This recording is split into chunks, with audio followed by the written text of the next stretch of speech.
This needs to be biopsied. It looks very much like cancer. And that's where it started. Welcome to Stories of Hope in Hard Times, the show that explores how people endure and even thrive in difficult times, all with God's help. I'm your host, Tamara K. Anderson. Join me on a journey to find inspiring stories of hope and wisdom learned in life's hardest moments.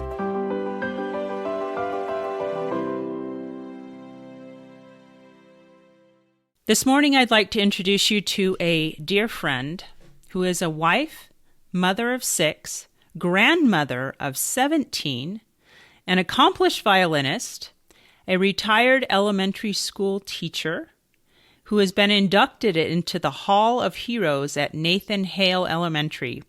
She is the winner of Stories of Strength on ABC 15, author of The Cancer Effect, and a breast cancer survivor. May I present Claudia Bretzing. Claudia, are you ready to share your story of hope? Yes, I am. So we are going to talk today about your story and some of the things that you learned and some advice that you would give, and finish off with a couple of questions. But let's set the stage, and why don't you give us just a little bit of background of what life was like for you leading up to this huge trial that entered your life in the form of breast cancer? I'm a very energetic, positive person. My life was very, very busy. Out of my 6 children, one was still living at home. She was getting ready for her senior year of high school. And I was teaching 2nd grade. I enjoyed life. I felt very in control of my life and was a goal setter, very, very active. And you can see why a surprise such as a cancer diagnosis totally turned my world upside down. Oh my goodness. I can't even imagine.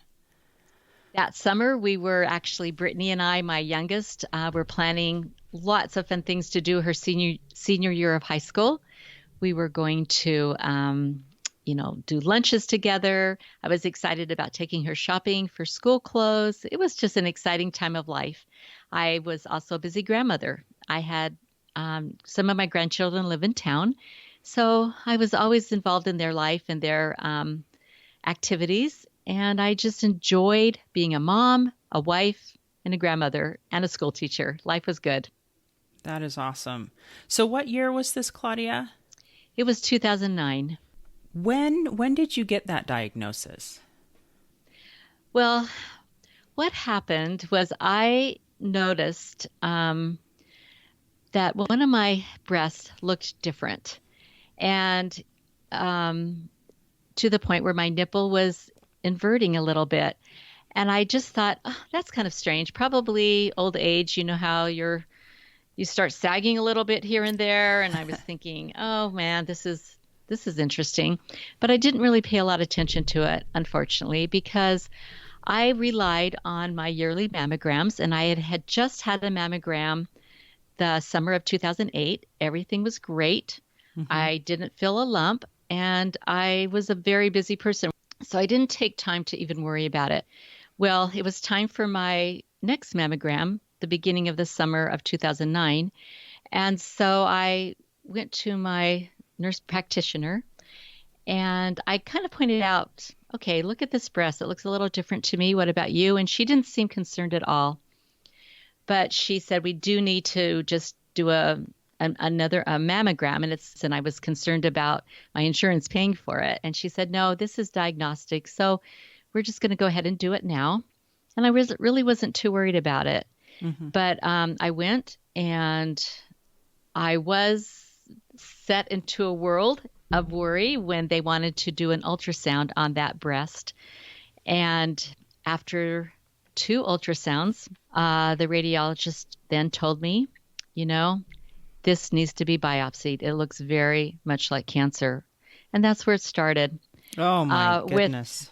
within probably 2 weeks of that visit, and a million different crazy, crazy things that are described in my book that I went through, which is what almost every cancer patient goes through. Where do I turn? Where do I get a biopsy? What do I do now?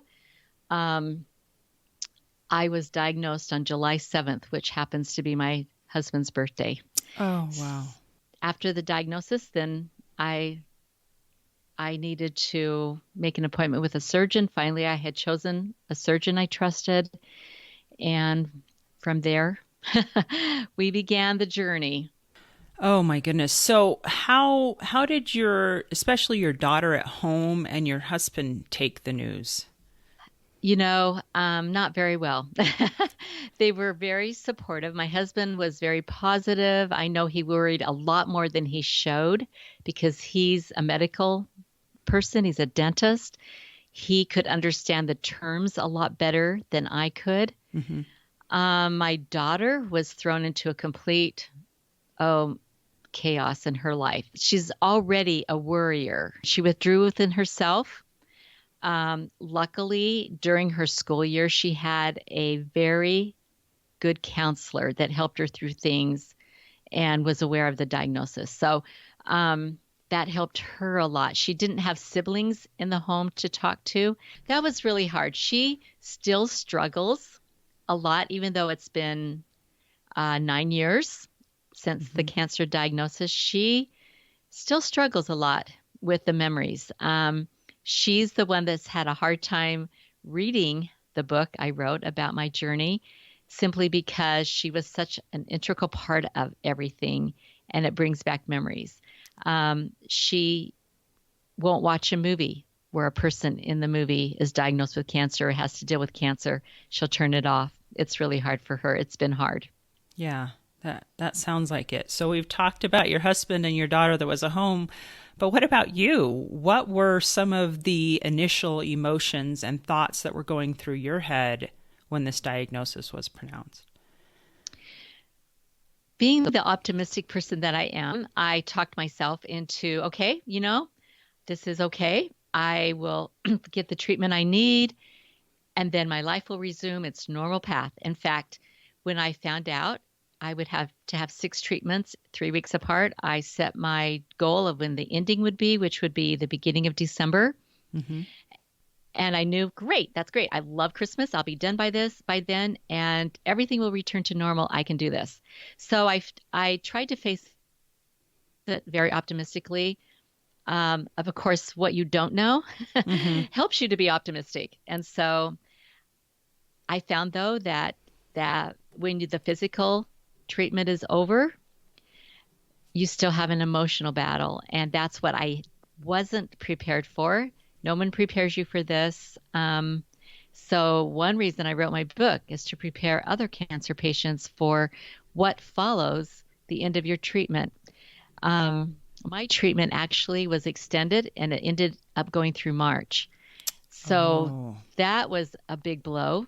And that's when I was starting to lose hope and was becoming discouraged and worn down with the whole process, because it didn't end when I wanted it to end. I didn't have control anymore. I wanted to control how this was going to go, and I lost control of that, which is really a good lesson in life, because you need to learn to let go of so much control, trust in God, and realize that He's got that path, He's got it, and you need to let Him lead it instead of feeling like, I'm going to take care of this. I've got this. No, you don't. But that is a lesson that I think is so much easier to talk about than it is to go through. I mean, it's one thing to say, I'm going to let go, but what were the emotions that were raging within you when everything spiraled out of control? I mean, how did that feel? you feel it's a panic. Okay, I went through some very large panic, emotions where I thought, okay, what is happening to me? My body has been, I've trusted it. it let me do everything I wanted to do. I had energy. I could complete the tasks I wanted to do. Granted, I overplanned most of my life and tried to get too much into one day. But I now lost trust of my body. My body let me down. Mm. I had taken care of it. I hadn't taken in harmful substances. I ate pretty well. I mean, I Mm-hmm. like fast food as well, but I took care of myself. I ate well. I got enough sleep, and now my body has let me down, and I have something now that could be life-threatening, and I have to take in chemotherapy, which is a very, very strong drug, and it's going to affect my body and it's going to affect maybe the rest of my life. I was really worried about when I went to see my surgeon, he said I would have to lose my left breast for sure. And he said, with the kind of breast cancer you have, it very, very often goes into the other breast as well. So we're going to do an MRI and see. And he did. Yes, it had already started, even though the mammogram showed nothing on the right breast. Really? And so now they have 3D imaging, which I suggest for people, especially with dense breasts. My breasts were dense, and it was hard to see them in 2009 on the kind of mammography they had at the time. And so they couldn't see it, but the MRI showed it. So they were going to remove both breasts. You have to deal with that thought. That's really hard to deal with. I pretty much tucked that back. Then the other thing I had to deal with was knowing that the kind of chemotherapy a breast cancer needs is going to cause loss of hair. My hair was going to fall out. Mm-hmm. This is a lot to handle, and I pretty much took a file, put it in my brain, and put things I couldn't handle into that file, closed it up, and tried to be optimistic, tried to be in front of my friends especially, and my family. I felt like I had to be strong for them, which is another danger because you can only do that so long before you really have to face those emotions. It's like when someone dies that's close to you, you get through that, but then you've taken your emotions and put them aside because you can't deal with them. It's sort of like a race where there's a finish line and you think, okay, this is the end of my treatment. I'm going to get there and everything will be okay. But you forgot your emotions. You left it at the beginning of the race because you couldn't deal with everything at once. You only have so much energy to deal with so much. Your body can only take in so much. And I think when you get to the end and realize you have to go back to the beginning, pick up those emotions, you have to face them, which is hard because you thought you were going to be done and you're not. You're only at the beginning again. This is really hard to explain. I don't think unless you've been through a life-threatening diagnosis, Mm-hmm. do you understand this. You can one way to maybe describe it is we went to a movie. I hadn't had any of my treatment yet, hadn't had my surgery yet, but I knew what was ahead. Right. We went to a movie. It was a comedy. I was able to escape all the worries I had for 2 hours. Mm-hmm. But when the credits started coming and I knew what my real life was, I burst into tears. I cried all the way home. Oh. It was like my body was paying me back for taking a break and trying to escape. It's so hard to deal with. You can't face it all at once. And so you file it away and you only deal with things that you can handle at the moment. That makes a lot of sense, Claudia. And I like the way you described it. It's kind of like putting a pause or watching a movie, and then at the end of it, you remember, oh yeah, and now back to real life. And I just think that would be tremendously challenging to deal with. And I'm sure we can dive into advice for friends and family and close members later on in the advice section of how they can help people, because I'm sure your husband was quite shocked to have you burst into tears after a comedy. He was. Oh no, what now? I have to give credit to my husband. He he was so supportive, and he was really the only one that saw my meltdowns. And yet he handled them well. He supported me. He gave me lots of hugs. He didn't back off and not know how to handle it. He was there for me.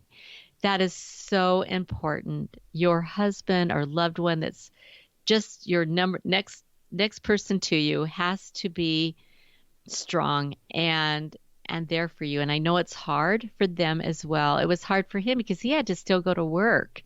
He had his dental practice. He owned a business, and the people that worked for him had to have, he had to pay them. Things had to keep going. And it was a very difficult thing. He wanted to be with me 24/7, but when he was there, he was there. And great support. Very important to have. That is so crucial. Thank you for sharing that. So, I know that the loss of your breast was very difficult for you, and the loss of your hair was difficult for you. These are huge losses. Were these the hardest part of the treatment for you? I didn't face the loss of my breast right away. That one I filed away. Okay. Okay. Yep. Just because it was so hard. So you just kind of took that and you stuck it in the file, even though it had happened. You said, because you had so much to deal with ahead of you, you kind of reserved your emotional energy for the chemo and all that stuff. Is that what you're saying? I did. Okay. The loss of breasts, that was, I can't even explain how hard that has been. It's still hard. I still miss them. But that one, the good thing about it, which is what I looked for, always the good, was that then the cancer was removed. Okay, so now we have to hope it hasn't spread. Gotcha. It did go to my lymph nodes. That's why it was a stage 3. And they removed my lymph nodes on my left side, all of them, because there were several that were affected by the cancer. Okay. But that one I had to file away probably because it was so hard. But ahead of me was the loss of hair. And that is, some people take it a little easier than others. For me, it was very, very difficult. My family did not see me bald. Some people go out, and I admire them for being able to go out in public bald, able to face life bald. I could not do that because I didn't look like myself anymore. I felt vulnerable, small, even humiliated. It was hard to venture forth bald in public, even with my family. I did not want them to remember me this way. And so I always wore a wig or a hat. And at night, I covered my head with a terry cloth cap that sort of like a small little turban that kept my head warm. That's what the wig store had me buy, because at night you don't realize that when you don't have any hair, your head gets cold, especially in the winter. Oh, yeah. That makes sense. That was one thing yeah. My surgery was July 29th. School started August 6th. Oh, wow. My first chemo was 3rd week of August, within 3 weeks of my surgery. And so I could not start the school year, but I had a very capable substitute who had graduated in elementary ed and had said for me before in previous years. So she knew my style of teaching, and I did the lesson plans, but she took over. And so my first 4 months of chemo for the first semester of school started out with chemo, and it took me about a week to recover. I returned to school. I taught for a couple weeks, and then chemo, and then I recovered a week, and then I taught for a couple weeks. So every 3 weeks I would have a treatment. And this was hard because you don't feel very well after your chemotherapy, and there's all different types of reactions. The first chemo was the worst, and then they learn how to help you through a lot of that. My white blood cell count went to 0, and here I am in a classroom teaching second graders. And goodness. My doctor, though, was extremely supportive. As I told you before, I was expecting it to end in December, and so I figured I can do that. I have an end date. However, my white blood cell count was not building up fast enough, so they had to Plus, I was reacting. I had 3 chemo drugs, and I was reacting to them very in such a way that I was violently ill. And so I couldn't keep food down. I couldn't keep fluids down. I was becoming dehydrated. You know, they thought they were going to have to hospitalize me, but they instead gave me home health care where they came and gave me hydration every day.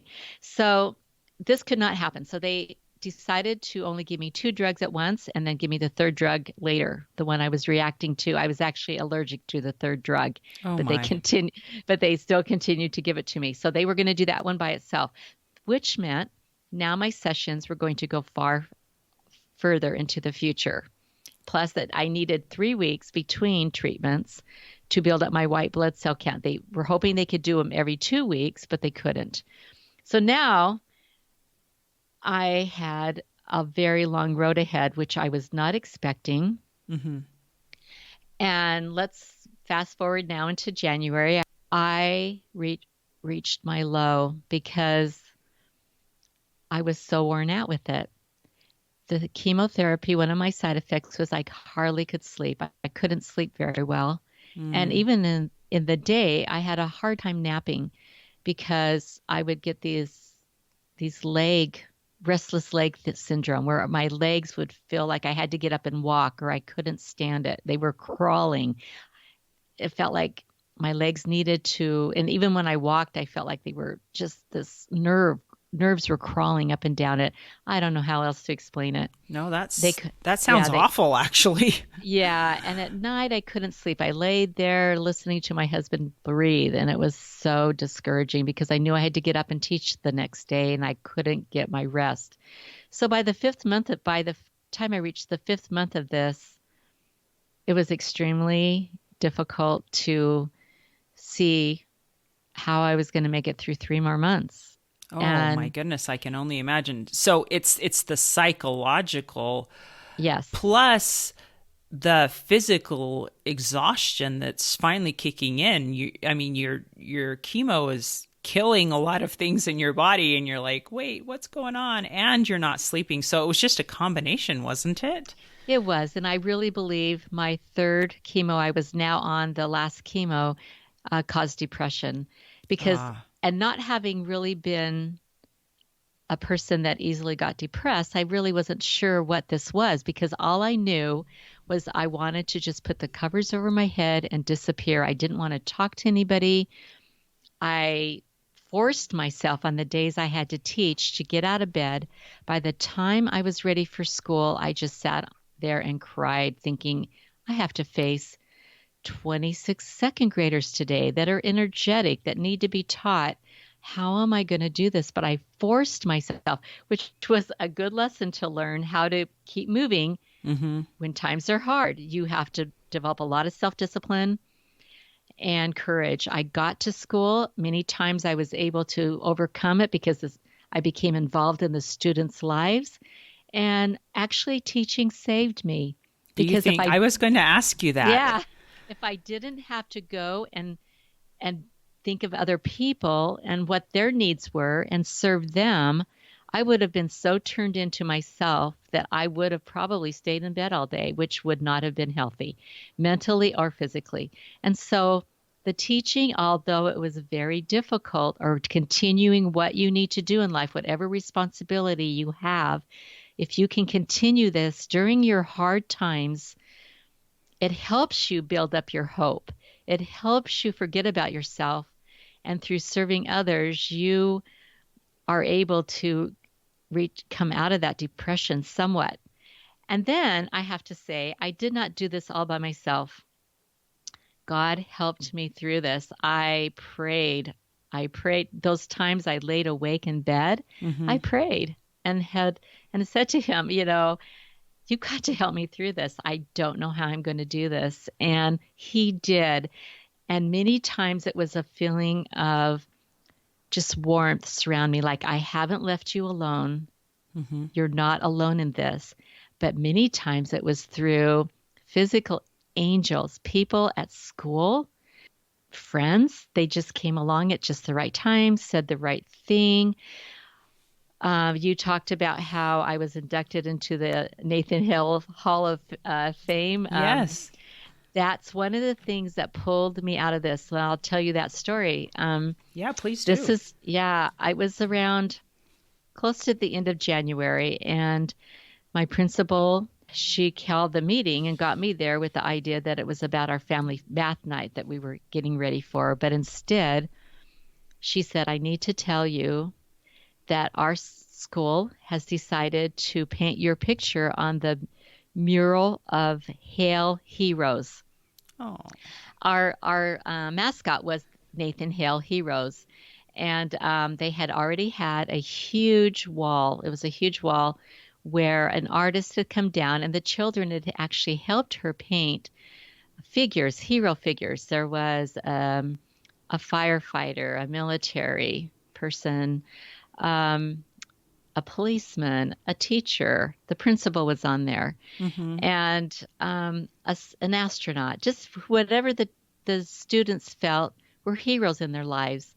This is the what my principal did. She actually took her figure off and instead put my figure there. Oh. And I thought, this was so touching to me that they were going to do this, that it gave me strength because I felt, okay, if the school thinks I'm a hero, I better start acting like one. I got to be the kind of hero for these children that they think I am. And so you kind of measure up to what people think you can do. And Mm. so it gave me courage to go forward. It gave me courage to move on. Most of the time, I have to explain to you, nobody knew the struggles I was going through. In fact, the people that have read my book said, oh my goodness, we had no idea it was this hard for you. Why didn't you let us know? Well, I put on a face of I've got this, I'm good, which is good, but then I can tell you later why it's hard, makes it harder as Right. well, um, for the people who are trying to help you. But I just, but inwardly, I mean, they didn't see a change in me probably, but inwardly, I had the courage and the energy now, more energy to emotionally move forward through this and get through March, where I had the end of my chemo was the end of March. And I made it. I made it because of the trust people put into me and through the angels on earth. There's physical angels and there's angels in heaven that are Mm-hmm. around you to help you through things. Sometimes you feel very alone and you just need to, those are the times I feel like you need to even increase those prayers, increase your, don't lose hope, increase your faith. You know how faith and hope are connected, Yes, as they well as are. charity and service. And so if you can keep those three things in your life and just whatever you have to do, read your scriptures, pray, turn to the Lord, trust in Him, let go of the feeling that you got this all by yourself, because you don't. You Mm-hmm. have to give up your feeling that I'm in control, and you have to let Him take control and trust in whatever path He has for you to follow. Oh, that is so wise. Um, and obviously, it's something you learned kind of in your hard time, right? Absolutely. It That was probably the biggest lesson. yeah. Oh my goodness. So, were there times that you felt heavenly angels around you, and what was that like? There were mostly when I was totally alone at night and it was completely quiet around me. And I lay there with tears falling down my face because I was just thinking, I am at the end of this rope. I cannot do this. Mm-hmm. And I would feel the presence of angels. I would just feel I would feel warm again, and I would feel comfort and hope. And I wasn't sure I feel like they were family members, people who knew me well Mm-hmm. that had gone on. I wasn't sure which one. Sometimes I'd wonder, oh, is this my grandma? Is Mm-hmm. this? I just felt comfort and peace. But there was a time when I was reassured. I felt the words in my head, I love you. And I Oh. just, that was so real to me. They weren't words that came from me, they came from Him. Mm-hmm. And he actually said those words to me. I love you, Claudia. And I Oh. knew he knew me and personally. I mean, when you think about, sometimes we think, oh my goodness, there's so many people on this earth. How could he know me personally and know me, my thoughts and what I'm going through and understand them? But he does. He does know each individual and he knows what our struggles are. And those times before I go on, I have to say, you have to take those small moments and remember them because they're not always there. You are also left alone many times to see if you can strengthen that faith and strengthen it. But just remember those times to help you get through the dark times, which will continue to happen, believe me, and pull them forward when the times are dark. And there's things that happen that, like surprising hospital stays or, about with an infection you get from having chemo and things like that. You have to use those times you remember. That is very sweet. So, can I just ask you, how did you remember them? Did you write them down, Claudia? What I did you do? did. I did. I wrote them down. I think writing your feelings down and keeping a journal, as little energy as you have, taking the time to keep a journal, as sparse as it is, just write down your feelings. That's what helped me recall a lot of this to share with others, is I wrote it down. And if you can go back and reread, okay, this is how I felt that night. Okay, now I need to remember it. And when you reread it, those feelings come back to you because if you were able to express yourself, it comes back to you. And so that really helped. So, this would probably be a good lesson for anyone going through a hard time, then, would be write the blessings you see or blessings that happen to you. Is that what you would Yes, recommend? I would. And sometimes it even helps to write down how frustrated you are. Because if Absolutely. you can get it out and you haven't talked to anybody about it, it just helps you release a lot of that, which is another advice I would like to give Mm-hmm. to people going through cancer is one of the tendencies we have is to pull in Mm-hmm. and not let anybody know. We don't want them to know of our struggle. We don't want people to worry about us. And so we don't share our feelings. And I was not aware, but there are breast cancer support groups out there. Now, I Uh, don't know if I would have gone even if I was aware because I was so busy with teaching and in recovering from chemo that I don't know how I would have ever made time, although it would have been one of the best things I could have done for myself. Because after I my treatment was over and the following summer came around, mm-hmm. and I found out that I had not totally recovered, especially emotionally. I was now opening the file I Ah, had stored away. yes. I needed help. And at our hospital, we had a social worker that my doctor referred me to, and she invited me to the breast cancer support groups. That was so healing because we were able to each share our story and help each other out. And I had never expressed any of these things except in my own writing.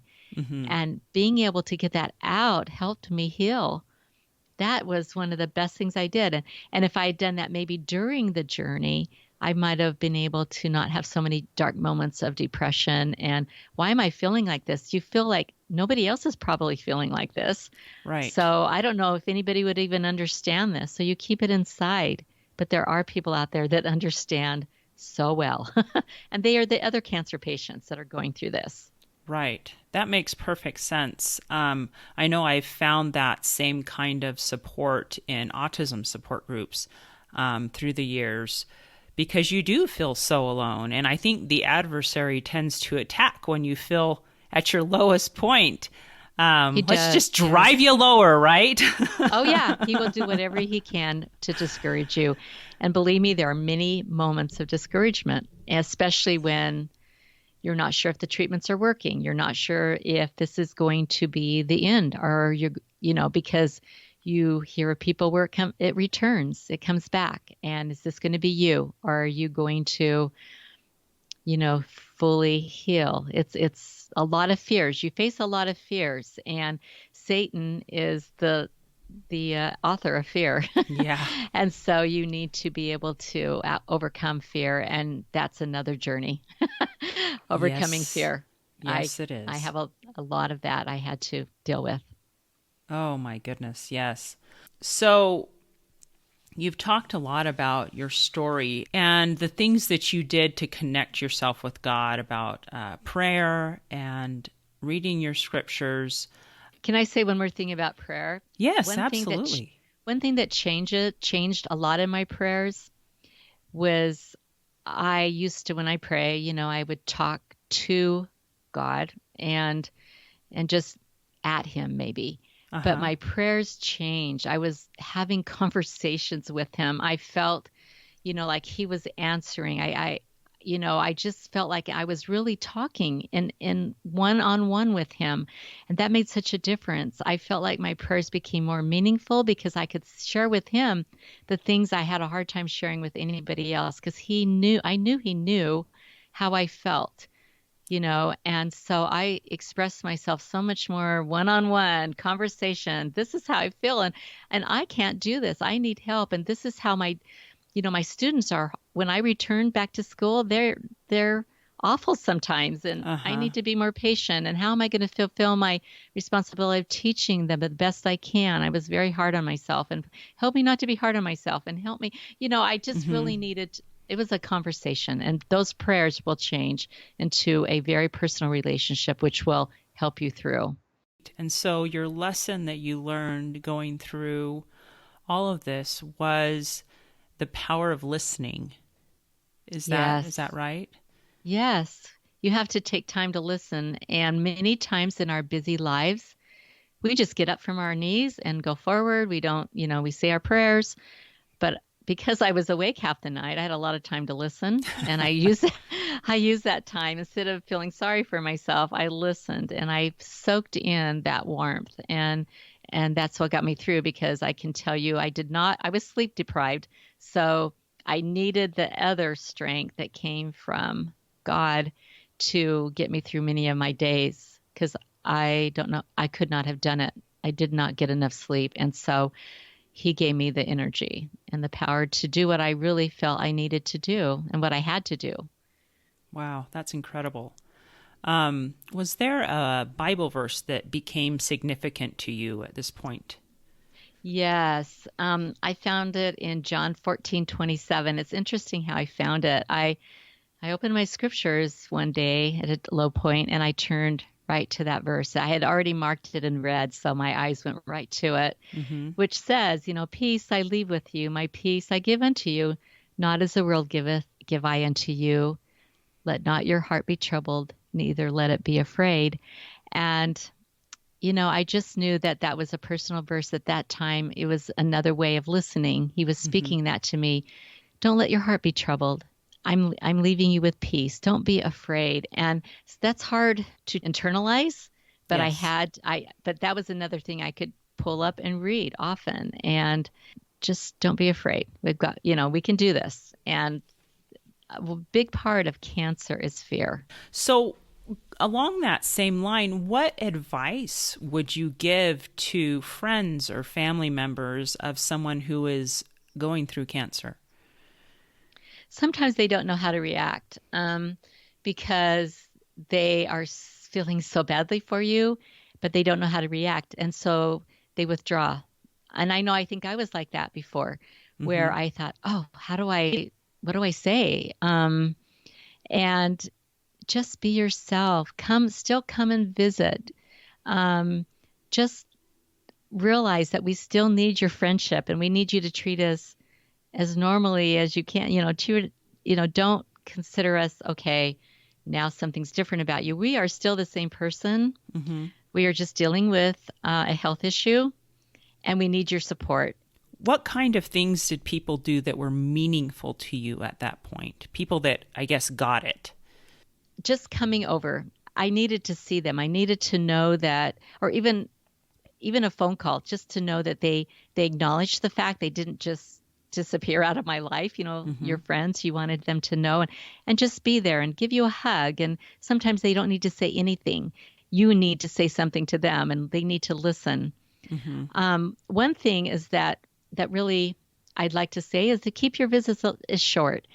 Okay. We are really kind of tired out, and it's tiring to visit. And sometimes you don't want to visit. The visit often will perk us up. But if you keep it short and not too long and overstay, that does perk us up. You get to a certain point where the visit becomes too long and it wears us down. Okay. Little thoughtful gifts, sometimes just a card. I know that a card in the mail meant somebody was thinking about me. Oh, that cheered me up so much. I've saved them. I have every single card that Have you anybody sent me really? at that time. I did because they just brighten my day. And interestingly enough, those cards arrived at low times. And it was like, how did that person know 3 days ago to put Mm-hmm. a stamp on a card and write a little message in it for me? And so those things help. Another thing that really helps, okay, and this is something that maybe people don't think about, is you think you need to help the cancer patient, but many times you need to help the family Oh, by yes. not just maybe meals are great because the person with cancer does not feel like cooking. Smells affect them. They don't usually have a very big appetite, but they worry about their family being taken care of, especially if children are in the home. You worry Right. about what your children are dealing with, but yet you can hardly deal with their emotions because you're so it's just so hard because you only have enough energy. And so look at the family. Does that child need a ride to a game and for me to sit there and cheer for them because mom can't sit there and cheer for them? Mm. Are they struggling with math? So I know my daughter was going through trigonometry, and she had such a hard time with that. And so I couldn't help her with it. Right. And so somebody came along to tutor her and help her along with that a little bit and just make it possible for her to deal with that class. Not only that, she had a very difficult teacher. And so Mm. she was dealing with that as well as her mother being ill. And if you can help fulfill the needs of the family, that helps the cancer patient feel, thank you so much because I can't be there to Right. see that dance recital tonight. I can't be there to get them to their games. I can't, my kids need to get out of the house. Thank you for taking them to the park. Thank you for taking them to Pizza Hut. Mm-hmm. It's just something that really helps them, even though you're not directly, you're helping the family. And that's a big help. And to do that, you have to know the person. You have to know what could possibly be their needs. One thing that does not help are the words, what can I do to help you? Ah. Because it's a thoughtful statement, but I can promise you they will say, oh, I'm fine. We're doing great. Don't worry. Everything's fine. That's usually what they will answer. So And you're what thinking, what should okay, they're we fine. ask? That would be the question. What should we ask? I would say don't ask, just do. Just Just do. say, hey, I understand that Tom needs to get to his game tonight. I'm going to come over and pick him up and take him. And I have to give you an example of that. My daughter, Brittany, Mm-hmm. in 2009, most people remember, but the swine flu was a big threat as well. And Oh. she was one of the first people of all people in her high school to contract the swine flu, Oh no. living in a home with a mother that just had been through a chemo Oh treatment. gosh. And I had an earthly angel come to my house, scoop her up and any of her things, her pillows and whatever, and take her to her house. She didn't come and say, "Oh, can I take Brittany over to to my house?" She just came and got her. And I would have never asked her to do that because I didn't want to expose her family to the swine flu. Mm-hmm. But she did the ultimate act of service by getting her out of my home where Wow. I had already been exposed, but I couldn't take care of her. Of course, my Mm-hmm. husband took care of her as best as he could before he had to go to work. But that's it. You just act. They'll let you know if that's not going to work out. No, he doesn't need a ride tonight. Dad's home to take him in time. But you offer. I think offering instead of asking is the key. Offering instead of asking. That is really important. And maybe talking to other family members to find out what needs there might be, possibly something like Yes, that. talk to the husband, talk to the oldest, the daughter there. Call. One thing that really helped my daughter and made me so happy, it was as they had done it for me. Mm-hmm. Her little group at church of her age group had made her a blanket and brought it over to give Oh, to her. They just made her a blanket, a quilt of warmth, and let her know that we understand this isn't easy for you as well. And they supported her in so many ways. And so just checking with them, her adult leaders would always check with her and make sure, hey, how's it going? Can I come and have lunch with you and take you out to lunch? And what can we do for your mom? I think it helps better to ask the family because basically I never really knew what I needed. I couldn't answer that question and it was frustrate me. you've done a very, very good job of describing that. Often, I think you described it as like chemo brain in your book. Is that how you described it? I did, and many people that don't know about chemo brain don't really understand it, but it's real. I'm a second grade teacher. I stopped writing words on the board because I was spelling them wrong. Oh, And no. it's, words that my children would say, Mrs. Bretzing, that's not spell. Is that how you spell? I mean, the more intelligent kids that knew were good. I'm going, right, you got it right. Yeah, I did spell that wrong. And I would erase it because I honestly right then could not spell it right. And so Right. I just, simple things. I couldn't follow directions. That was probably the biggest thing was trying to concentrate and follow a list of directions. There is a Wow. chemo brain and it lasts for a little while. And when you spoke, it was hard to come up with words. So you talked a lot about how this journey, this cancer journey, didn't finish when you were done with all the treatments. And that was a new concept for me to think about. I guess I have always assumed, kind of like you did when you started the journey, that once you're done, you're done. But tell us what it is we don't know. What don't we know about the journey, I guess, after cancer? You have to deal with the emotions that you couldn't deal with during the treatment. Whatever emotions those were, I finally realized, okay, my breasts are gone. I couldn't have reconstructive surgery immediately. I had to wait a year. Many people are blessed with the opportunity during their removal of the breast, the mastectomy, they can have immediate reconstruction, and that's great. I was not a candidate for that. By the time the year had gone by, I was done. I did not want to face more surgery, more recoveries. It's several surgeries to have reconstruction done. I'm not even sure it could have been accomplished in one summer between school years. So I elected not to do that. My husband was fine with it. I am still fine with it. But I did need to provide something. So I had to get mastectomy bras and prothesis. I had to go through that. I didn't do it during my treatment. I didn't have the energy to face that as a Mm. problem. And so I finally had to have, what I did before was I took my normal bras and I just put foam in them and everything looked okay, it Mm-hmm. wasn't a big deal. But now I had to make something more permanent as far as everyday wear. So Gotcha. I had to go through that and I had to realize, yeah, they're gone and I'm not getting them back. And it's a loss it's sort of like not, I don't know how else to compare it, but maybe when you lose a loved one, Mm-hmm. you still miss them. You get better at missing them, but the void is still there. But you are able to handle it as time goes on better, but you still miss them. And I Mm. still miss my breasts. Now my hair grew back. Luckily, it grew back nice and thick. I was very blessed with nice curly hair. Uh-huh. Never had curly hair before. It still has a lot of body and curl in it. It's not as curly as it was. And that was fun for me. That was a real perk. Those are losses that come, those are physical losses. Probably the biggest thing for me was overcoming fear of cancer returning Oh, I can because of imagine. being a hormone receptive positive breast cancer.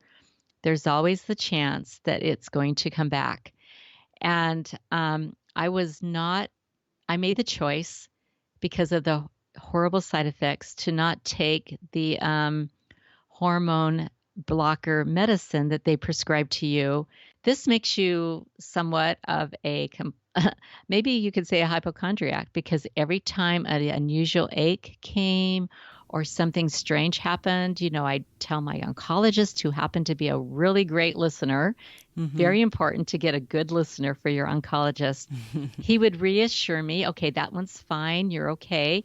I think we're good. I think that's just one of the things that the chemo, it takes a while for chemo to leave your body completely. That's just one of the side effects that's remained.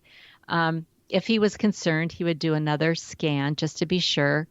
There was a time when, right after my chemo ended, that he was afraid that it had gone to my brain, because in breast cancer, the places that it will return are the brain, the liver, the lungs, or the bones. And I was having ringing in my ears constantly, never left. And Oh, wow. so he wondered, okay, this is not a usual reaction to chemo. It's not one of the most common side effects of the chemo drugs that you have taken. So we're going to do an MRI on the brain. Luckily, it had not gone to my brain. I did have a growth on my thyroid, which they had to do a PET scan. They found that during the PET scan. They did an ultrasound, then they did a biopsy and determined they needed to remove the thyroid, simply because they could not tell in the biopsy if it was cancerous. It was 50% chance of being cancer. Hmm. So, there were a lot of things I had to go through after the treatment. I had several surgeries after that. There were just lots of different things physically I was dealing with, but emotionally, that I did not expect. The emotions were probably the hardest to deal with. I had to learn how to eliminate the fear of cancer returning. Yeah, how did you do Well, that? actually, this was achieved probably 2 years ago, because I had another scare. I was hospitalized, and they felt that, yes, the cancer has returned, and they had thought it had returned to an unusual spot in my abdomen. And my upper intestines had a growth on them, and had lymph nodes that were swollen on this one section of my intestine. And so they removed that section, and my oncologist was sure that the cancer had metastasized. Mm-hmm. It could have been that, or it could have been lymphoma. And that, at either rate, I would have had to be treated. So here I am, having this surgery, having to wait for the results. And at this moment, I finally got to the spot where I said to my Heavenly Father, okay, you know what? If this is what is supposed to be, I'm good with it. If this is the path you have for me, I'm going to just do the best I can with it. And I'm okay with it. If it has returned, that's fine, because this is what is meant to be. But I just had this conversation with God, and I said, I'm good. I trust you now. And I let go of everything. And I didn't even worry about the results. I was not even concerned, because I knew it was in his hands. And I finally put it all in his hands. Sadly, that took me a long time to do, but I Mm-hmm. did. And when I did that, my life has been just so much freer, because I don't have fear. I know everything's okay. And I have learned to take every single day, enjoy it as a gift, and use it to help others and serve, because that's what brings joy into my life.